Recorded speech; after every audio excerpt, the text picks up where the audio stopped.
La question portait sur les contraintes que subit l'acheteur aujourd'hui.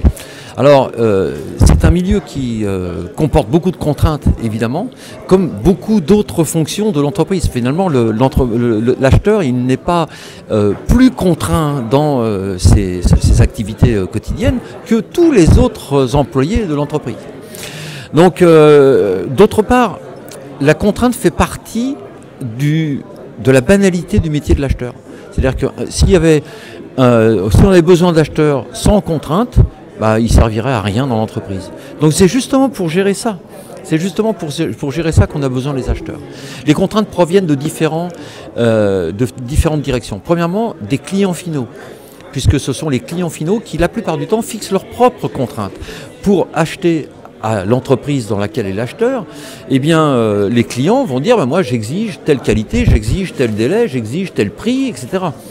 Et l'acheteur va décliner ces objectifs du client dans ses prix d'achat à lui. C'est-à-dire qu'en fait, il va en faire des prix objectifs par rapport aux produits qu'il est en train de vendre.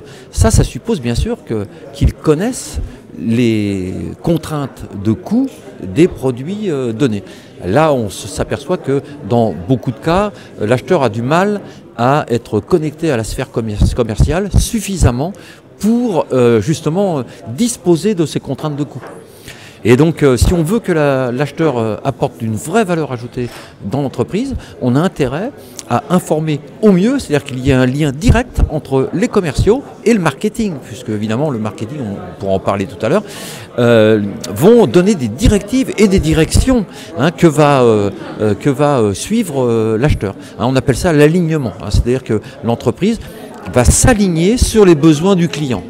En fait, le rôle d'une entreprise, c'est de vendre, bien évidemment, pour rémunérer les actionnaires. Bon, voilà, ça a échappé à personne, mais ça veut dire qu'il faut qu'on soit en phase avec les besoins clients. Donc, les besoins clients doivent se décliner dans toute l'entreprise, y compris les achats, bien évidemment. Maintenant, ce qui fait un bon acheteur, parce que c'était la seconde question, ce qui fait un bon acheteur, c'est un acheteur qui prend de la hauteur, qui monte sur la table. C'est ça qui fait un bon acheteur. Un acheteur qui ose, qui s'affirme, qui fait bouger les lignes. Un acheteur qui s'informe, qui n'attend pas d'être informé et qui va chercher l'information, qui va solliciter les parties prenantes de l'entreprise pour recueillir les éléments d'information dont il a besoin pour élaborer ses stratégies d'achat. Donc c'est ça un bon acheteur. Et puis, il ne faut pas oublier les fondamentaux d'un acheteur. Il est là aussi pour faire rentrer, si c'est des pièces par exemple, faire rentrer des pièces conformes et à l'heure.